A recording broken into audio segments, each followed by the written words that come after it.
Well, a very important game for us. Sunday in Baton Rouge. LSU has an outstanding team. It will be a very, very tough game. We'll have to prepare well to beat them. Had a tough game with them here in Lexington, and the final margin was not indicative of how difficult the game was. So we'll have our hands full. Another real tough road test for us, and we'll have to respond to get a victory. What is it about LSU? Is it a matchup? I mean, with South Carolina, you always talk about it being kind of a matchup problem for you. Is there something specific about LSU? Well, they're very, very talented, and they have some explosive scorers at really three positions. With Plaisance is very, very difficult to guard. And then, two of their guards, 10 and 32, are really, really just difficult players to deal with. So, three of the better offensive players in the league they can put on the floor. And so I thought in the first game they did a great job of trying to find some weak links for us. And we had some struggles on that day. So it'll be imperative that we have great defensive preparation. But another thing, they are really, really battling for the NCAA tournament and trying to get that berth. I know that's important to them while they're hosting there in Baton Rouge. So I just think it's going to be a real motivated group and a very talented group. So it'll be a tough game for us.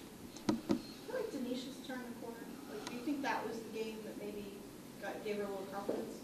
Sure hope so, and she's played well. Certainly was inconsistent there for a stretch. Such a long season. It's amazing if a player doesn't have some type of struggle throughout the season. So she responded at the right time. We certainly needed that kind of performance Monday night, and I would think Denisha and all of our team.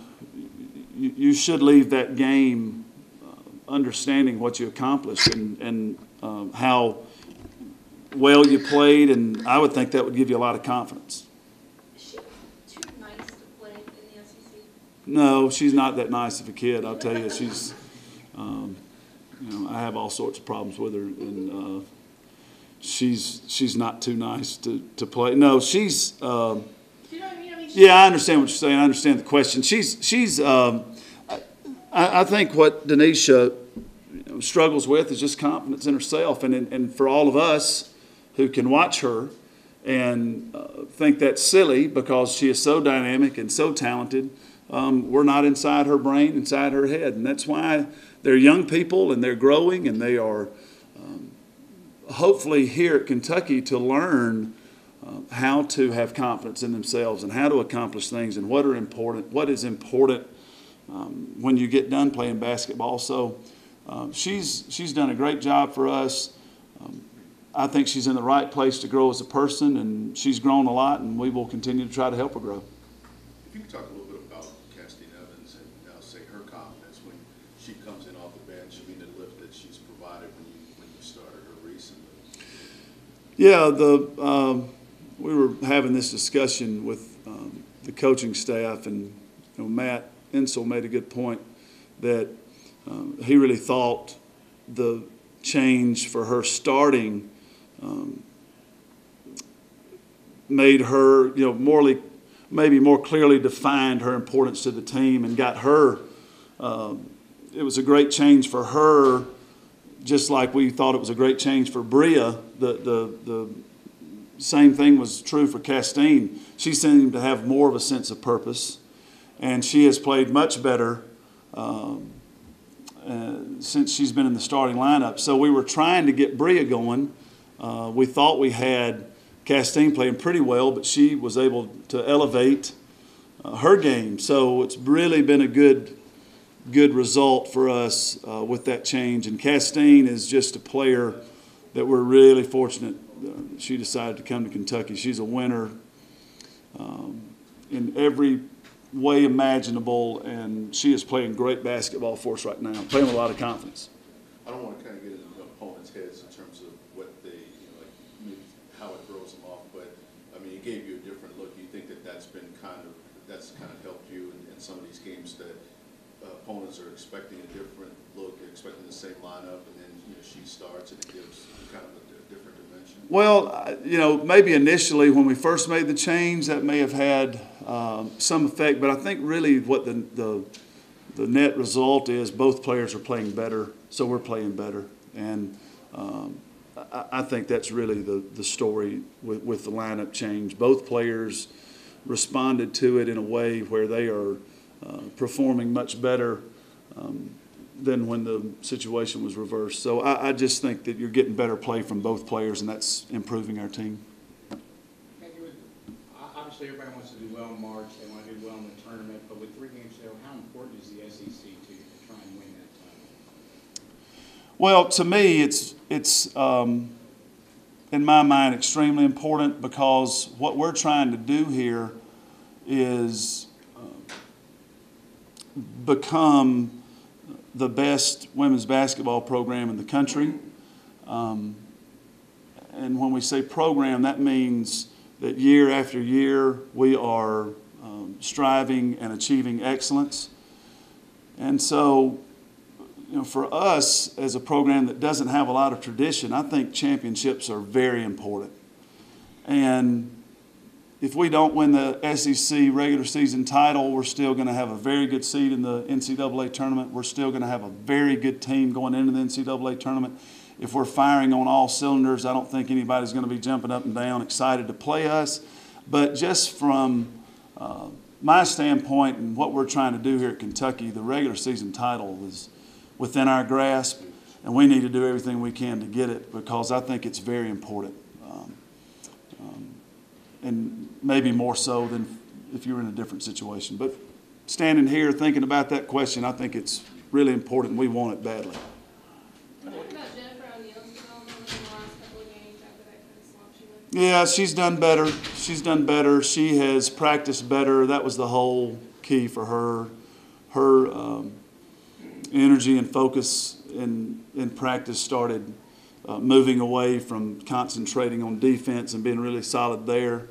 And, to be quite frank with you, in the LSU game, they really tried to pick on her defensively. So today's practice, we'll be addressing with her how important it is for her to start her game from a defensive mindset, and it seems like it flows from there. The player that played at Missouri, I keep going back and trying to tell her that was one of her best games, and it wasn't one of her highest scoring games. She was really, really tenacious on defense, and that's what we need Sunday. And that's what we need down the stretch here if we want to be champions. We need Jennifer O'Neal operating at a really high level on the defensive end. Looking at just the last couple games, first half without Adia, and then you could still play really well, and then Denisha maybe not having her best game against South Carolina. What does that do in terms of the mentality for players, kind of relieve the pressure a little bit? Yeah, you just have to believe that it gives us confidence. It certainly does from a coaching perspective. It's really amazing. In Denisha and Adia, you're talking about 2 of the most talented players and most physically gifted players in the league. And, you win 2 games against 2 of the best teams in the league without, really a normal contribution from your 2 most talented players, and it's really remarkable. We have a good team. It seems like they understand what we need to do to win, and those were 2 great performances, especially the last 20 minutes of South Carolina and then the full 40 for Texas A&M. It was some good stuff. So we're just, as a coaching staff, trying to encourage them to build on that. We just need to build on that. We need to put every single amount of energy we can into this preparation for LSU and do everything we can to go down there and get a victory. It will be real tough, but we're sure going to try like heck to get it. How much confidence as a coach have you gained being here? I mean, seeing what you've been able to kind of build, how much has that kind of changed your approach to the game? How many things you feel like you feel comfortable about doing with players, with strategy, things like that? Well, I think if you work hard at it and you're able to surround yourself with really good people and give yourself an opportunity to compete at the highest level, and you get into games that really matter and really are important. Just the fact that you're there gives you the experience, and every time you get some experience, if you pay attention and learn something from it, I think you feel a little bit more confident that you can handle it the next time, or you're at least getting yourself prepared. So as a coach, just the fact that we've been here now 6 seasons and have had all those experiences and have had some successes to learn from, and certainly our share of failures to learn from, I just think all of that over time certainly builds your confidence as a coach.